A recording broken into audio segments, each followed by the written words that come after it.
The Moon Woke Up. Essa série, postada por esse cara aqui, conhecido como Mr. Friend, ficou muito famosa há algum tempo atrás, só com o primeiro vídeo tendo mais de 35 milhões de views. E não é à toa, com uma ideia tão criativa e bizarra ao mesmo tempo, é claro que ficaria famoso. Muito prazer, meu nome é Ramon, e seja muito bem-vindo à história de The Moon Woke Up.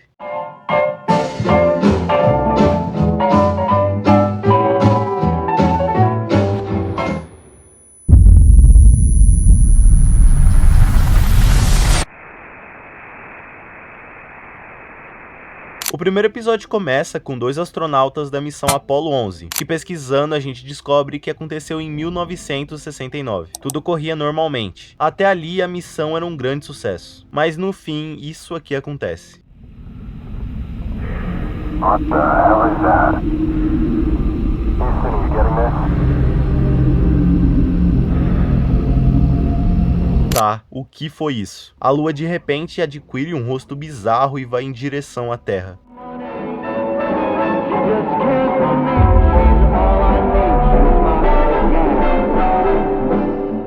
A Lua bateu na Terra, mas logo depois a gente descobre que a Lua não foi a única a acordar.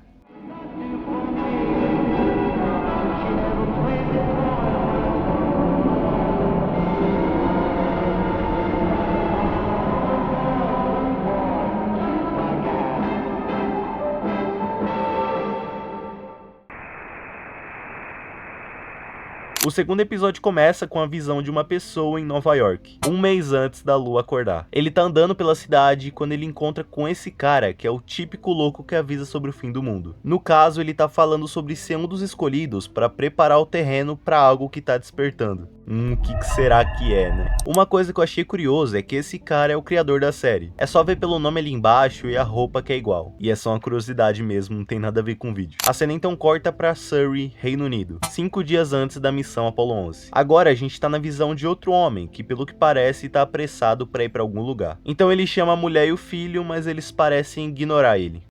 Babe, we're gonna be late. Let's get a move on.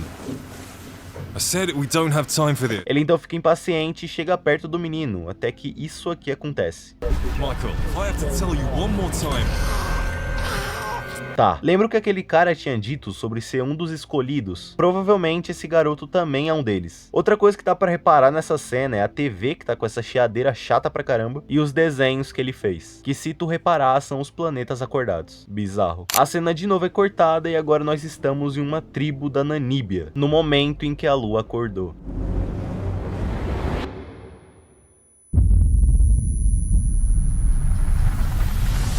Depois do impacto temos um time skip de 5 anos, e agora a gente tá em uma terra pós-apocalíptica. Nós então descobrimos que 3,2 bilhões de pessoas morreram no impacto. E se você acha isso pouco, na época era equivalente a 90% da população mundial. Então é nos mostrado que Júpiter chegou na Terra.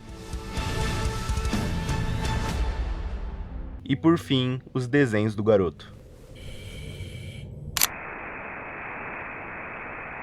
No último episódio eu tinha falado que Júpiter tinha chegado na Terra, mas não foi só ele, Urano e Saturno também chegaram, e eles apenas observam a Terra. Nesse episódio a gente vai ter o primeiro contato com a Friend Industries, que vai meio que monopolizar o estudo e tudo que envolva a Lua. A cena então corta pro narrador explicando o que é a Zona Umbra, que é uma zona com um raio de 2.800 km do impacto lunar. Essa área é muito perigosa pelos altos índices de radiação, mas fica tranquilo que daqui a pouco a gente se aprofunda um pouco mais no assunto.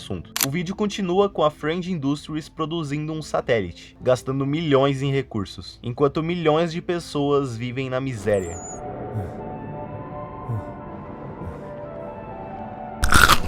Nessa cena também a gente consegue ver esse líquido rosa, que no futuro vai ser muito importante para a história. O vídeo continua com os lançamentos dos satélites feitos pela Friend Industries, batizados de Oris Probe. Eles lançaram esses satélites no intuito de estudar Júpiter e Saturno, só que isso aqui acontece. Zoom in. Picking up a subtle gravity spike. What the hell? Is that a moon? One of Jupiter's moons looks like Callisto is emerged from Jupiter's mouth. Gravity spike disrupting signals from the solar.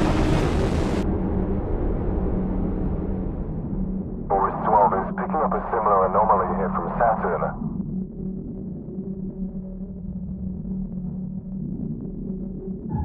Is that Titan? It appears. I repeat, the Titan has woken up. It might be on.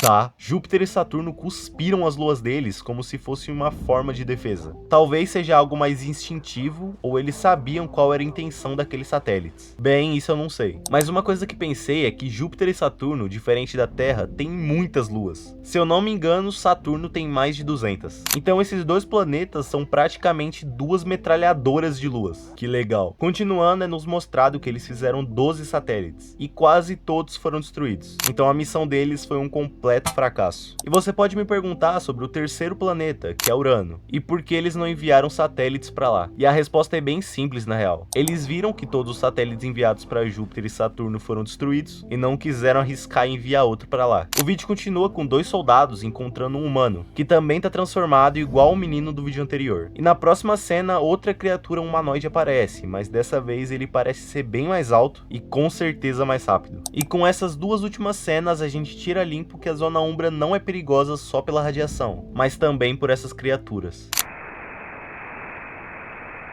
O quarto episódio começa como uma grande propaganda da Friend Industries, e nessa propaganda é nos mostrado alguns setores dessa indústria, tipo o setor de criação de armas, na pesquisa de hidrogênese, que segundo o ChatGPT, hidrogênese é o termo usado para descrever a origem e os processos de formação da água, sendo estudada principalmente na geologia e na astronomia. Então eles estão estudando como criar água, que legal. O programa de repovoamento, que eu me recuso a explicar o que é, um grupo de militares chamados de Umbra Corps Marine, e por fim o programa espacial. Com um corte seco, agora nós estamos na pele de um militar da Umbra Corps, para uma missão na Zona Umbra, e saca só no braço do nosso protagonista. Brabo demais. Essa cena inteira é basicamente uma conversa chata pra caramba, mas com muitas informações. O líder, que é esse cara de moicano, fala pra todos colocarem a máscara, porque ele não quer que ninguém dali vire um Moon Infected, ou infectado lunar, que são aquelas criaturas dos apps anteriores. Ele também fala que é a radiação da lua que transforma um humano em um infectado,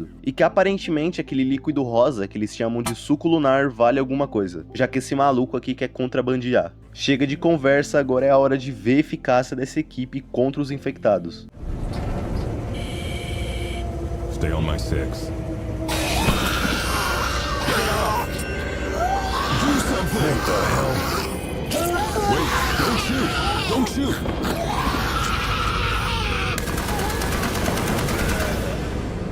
Meu Deus, mano. Em só 10 segundos de missão, o líder é morto pela própria equipe ainda por cima, para um infectado normal. Por sorte, nosso prota tava lá e finaliza a criatura. A partir daqui, o negócio começa a escalonar muito rápido. Aquele infectado alto do vídeo anterior aparece e mata esse cara, então ele puxa o protagonista e quando ele vai nos devorar, isso aqui acontece.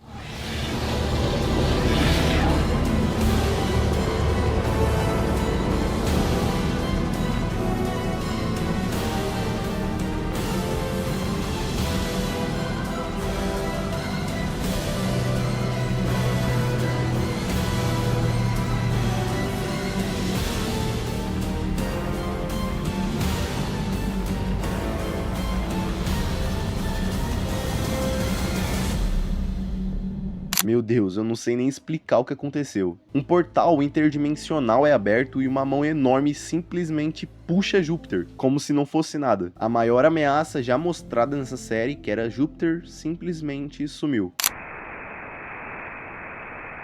Esse episódio começa com um astronauta do programa espacial um pouco antes de voltar para a Terra, porque em uma nave que se aproximava deles tinha uma equipe de substituição. E tudo corria normalmente, até que isso aqui acontece. What the hell was that? Oh my god. Kaido, come in. Do you copy? Something crazy is going on over here.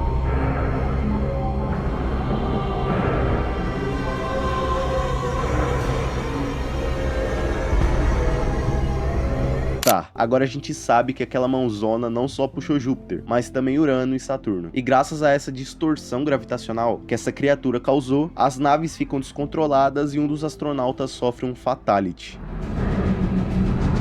Fatality.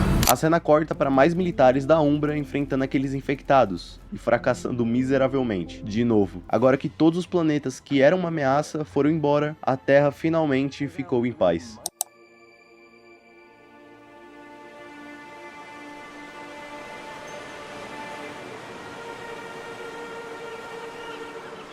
Depois de 150 anos que os planetas sumiram, os humanos conseguiram se reerguer, vivendo em uma puta utopia tecnológica. Então é mostrado que a humanidade conseguiu cercar a Zona Umbra e que montaram o extrator na Lua para coletar aquele suco lunar. Mas tem uma coisa que os humanos não controlam: o portal.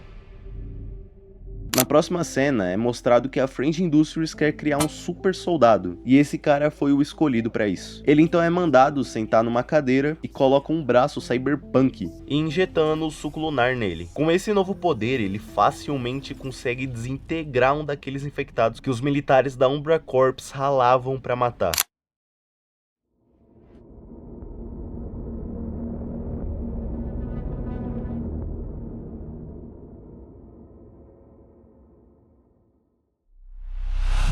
Essa série ainda tem mais 5 episódios, mas infelizmente eu não vou ter tempo suficiente para fazer a série inteira em um vídeo só. Então eu resolvi dividir a série em 2 episódios. Aliás, muito obrigado por assistir até aqui, tchau e até semana que vem.